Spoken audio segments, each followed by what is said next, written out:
नमस्कार दोस्तों, मैं हूं आशुतोष और स्वागत है आपका मेरे YouTube चैनल में।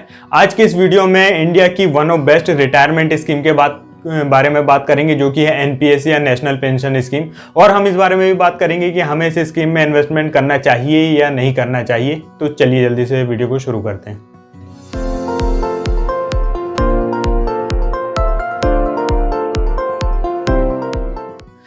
एनपीएस या national pension scheme totally retirement को ध्यान में रखते बनाई गई गवर्नमेंट की स्कीम होती है। ज़्यादातर जो रिटायरमेंट प्रोडक्ट होते हैं जैसे कि एन्युटीज, ईपीएफ, पीपीएफ, इनमें हमें 6-7-8% से ज़्यादा का रिटर्न नहीं मिलता है। लेकिन एनपीएस में हमें अपना इन्वेस्टमेंट इक्विटीज़ में करने का मौका मिलता है, जो कि हमें ज़्यादा रिटर्न जनरेट करने का मौका देता है ताकि हम ज़्यादा से ज़्यादा बड़ा कॉर्पस क्रिएट कर सकें।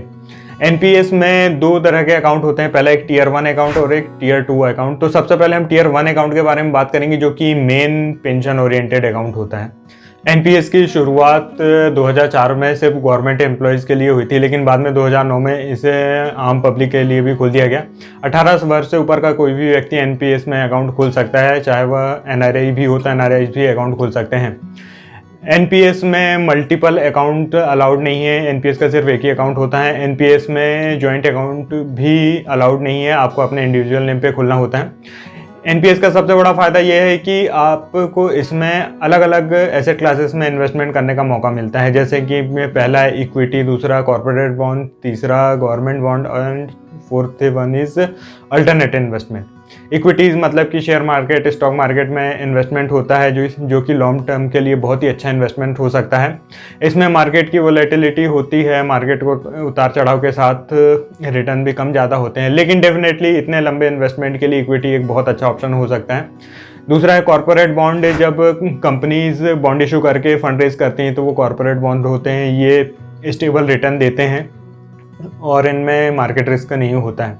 तीसरी कैटेगरी गवर्नमेंट बॉन्ड की। जब गवर्नमेंट बॉन्ड इशू करके फंड रेज करती है तो ये गवर्नमेंट बॉन्ड होते हैं, ये टोटली रिस्क फ्री होते हैं और इनमें रिटर्न भी कम होता है। चौथी कैटेगरी अल्टरनेट इन्वेस्टमेंट की, जैसे कि गोल्ड, आरईआईटीज़ मतलब कि रियल एस्टेट इन्वेस्टमेंट ट्रस्ट या फिर इंफ्रास्ट्रक्चर इन्वेस्टमेंट ट्रस्ट, ये सब हाई रिस्क कैटेगरीज होती हैं। इन चारों कैटेगरीज में हम एनपीएस के थ्रू इन्वेस्टमेंट कर सकते हैं।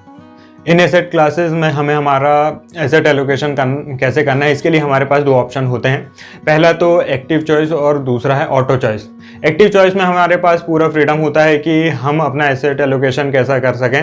एक्टिव चॉइस में हम अपना इक्विटी का मैक्सिमम एसेट एलोकेशन 75% तक कर सकते हैं, गवर्नमेंट और कॉर्पोरेट बॉन्ड में 100% तक कर सकते हैं और अल्टरनेट इन्वेस्टमेंट में 5% तक मैक्सिमम एक्सपोजर रख सकते हैं। तो यदि आप स्टॉक मार्केट, म्यूचुअल फंड्स और मार्केट की वोलेटिलिटी से फेमिलियर हैं, आप समझते हैं मार्केट के बारे में और आप अपना एसेट एलोकेशन खुद कर सकते हैं, तो आप डेफिनेटली इस ऑप्शन में जा सकते हैं, जो कि आपको हायर रिटर्न अचीव करने में मदद करेगा। लेकिन यदि आप एसेट एलोकेशन के बारे में समझते नहीं हैं, मार्केट की वोलेटिलिटी और डेप्ट और इक्विटी के बारे में ज़्यादा जानते नहीं हैं, तो फिर आपको ऑटो चॉइस में ही जाना चाहिए। ऑटो चॉइस में भी हमें 3 ऑप्शन मिलते हैं: aggressive life cycle fund, moderate life cycle fund और कंजर्वेटिव लाइफ साइकिल फंड। जो एग्रेसिव लाइफ साइकिल फंड होते हैं उसमें मैक्सिमम इक्विटी एक्सपोजर 75% तक का होता है, मॉडरेट लाइफ साइकिल फंड में 50% तक का मैक्सिमम इक्विटी एक्सपोजर होता है और कंजर्वेटिव लाइफ साइकिल फंड में 25% तक मैक्सिमम इक्विटी एक्सपोजर होता है। यदि लॉन्ग टर्म का इन्वेस्टमेंट है तो उसमें जितना भी ज़्यादा इक्विटी का कंपोनेंट ज़्यादा होगा, उतना ही ज़्यादा रिटर्न जनरेट करने की प्रोबेबिलिटी रहेगी उस इन्वेस्टमेंट की। तो यदि आप अर्ली अर्निंग स्टेज में हैं, 30, 35, 40 साल के हैं, तो आपके रिटायरमेंट में काफ़ी ज़्यादा समय है, तो ऐसे में आप अपना ज़्यादा से ज़्यादा एक्सपोजर इक्विटी की तरफ रख सकते हैं। फिर भी हमें हमारी रिस्क प्रोफाइल के हिसाब से अपना एसेट एलोकेशन डिसाइड करना चाहिए और अपने रिस्क एपेटाइट के हिसाब से आप तीनों ऑप्शन में से किसी में भी इन्वेस्टमेंट कर सकते हैं। इन तीनों ऑप्शन में भी आप साल में 2 बार आसानी से स्विच कर सकते हैं, यहाँ तक कि आप एक्टिव और ऑटो चॉइस में भी साल में 2 बार स्विच कर सकते हैं। एनपीएस का जो लोग समझते हैं कि सबसे बड़ा डिसएडवांटेज है वो ये है कि इसका 60 तक का लॉक इन, मतलब कि जब तक कि आप 60 की एज तक नहीं पहुंचते हैं इसमें एनपीएस से पैसा नहीं निकाल सकते। लेकिन ये एक कोई डिसएडवांटेज ना होकर एक बहुत बड़ा एडवांटेज भी हो सकता है, क्योंकि रिटायरमेंट का जो गोल होता है सबसे लंबा होता है। ऐसे इतने लंबे समय तक इन्वेस्टमेंट डिसिप्लिन मेंटेन करना बहुत ही मुश्किल होता है। ऐसे समय में एनपीएस का जो 60 की एज तक का जो लॉक इन होता है वो बहुत हमारी हेल्प करता है अपनी सेविंग्स को रिटायरमेंट तक बचाए रखने में। एनपीएस में हमें पार्शियल विड्रॉल का ऑप्शन भी मिलता है, लेकिन उसकी भी कुछ शर्तें होती हैं, जैसे कि हमें कम से कम 3 साल का टाइम पीरियड एनपीएस में कंप्लीट करना होता है। हम पूरे स्कीम पीरियड में मैक्सिमम 3 बार ही पार्शियल विड्रॉल कर सकते हैं, और वो भी अपने कॉर्पस का मैक्सिमम अप टू 25% अमाउंट ही हम पार्शियल विड्रॉ कर सकते हैं। यदि हम अपने अकाउंट को प्री मैच्योरली क्लोज करना चाहते हैं, लॉगिन से पहले क्लोज करना चाहते हैं, तो हम वह भी कर सकते हैं। उसकी भी कुछ शर्तें होती हैं कि जैसे हमें कम से कम 10 साल का टाइम पीरियड कंप्लीट करना पड़ेगा, और हम अपने जो कॉर्पस है उसका मैक्सिमम 20% पैसा ही लमसम विड्रॉ कर सकते हैं।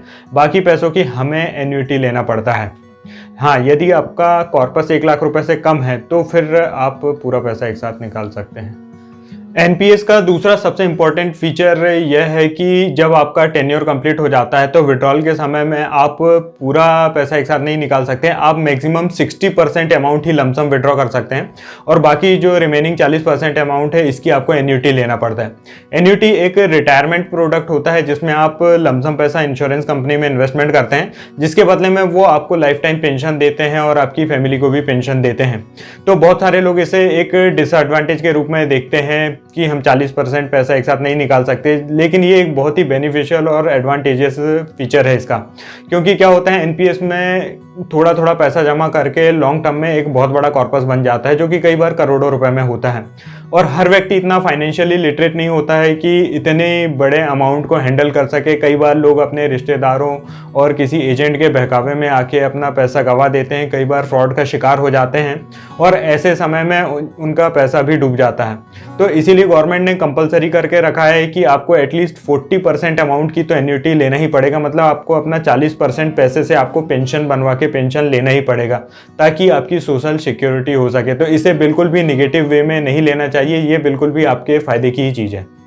एन्युटी के लिए हमारे पास 13 इंश्योरेंस कंपनी के ऑप्शन होते हैं, जिनमें से हम किसी भी इंश्योरेंस कंपनी को सेलेक्ट करके उसमें इन्वेस्टमेंट कर सकते हैं।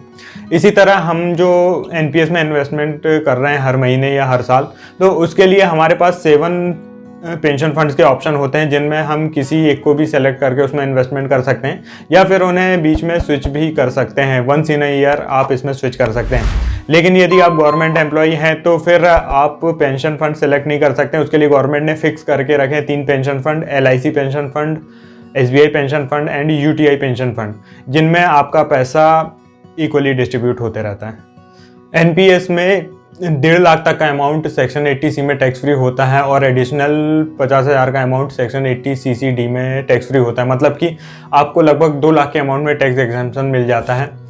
एनपीएस में यदि आप 60 की एज के बाद भी कंट्रीब्यूशन करना चाहें तो आप 70 की एज तक कंट्रीब्यूशन कर सकते हैं। एनपीएस में आप मंथली इंस्टॉलमेंट में भी इन्वेस्टमेंट कर सकते हैं, या फिर एनुअली एक लमसम अमाउंट भी जमा कर सकते हैं।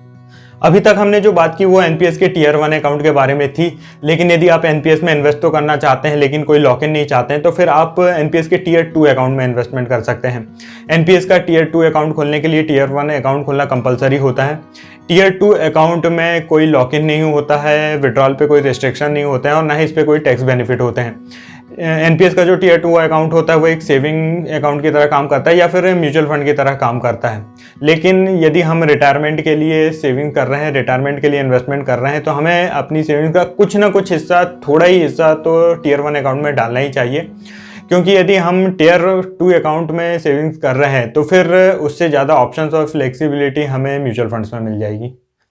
इस वीडियो में हमने एनपीएस के बारे में लगभग सब कुछ कवर करने की कोशिश की है। यदि आपको एनपीएस से रिलेटेड कोई भी डाउट है तो आप नीचे कमेंट करके पूछ सकते हैं।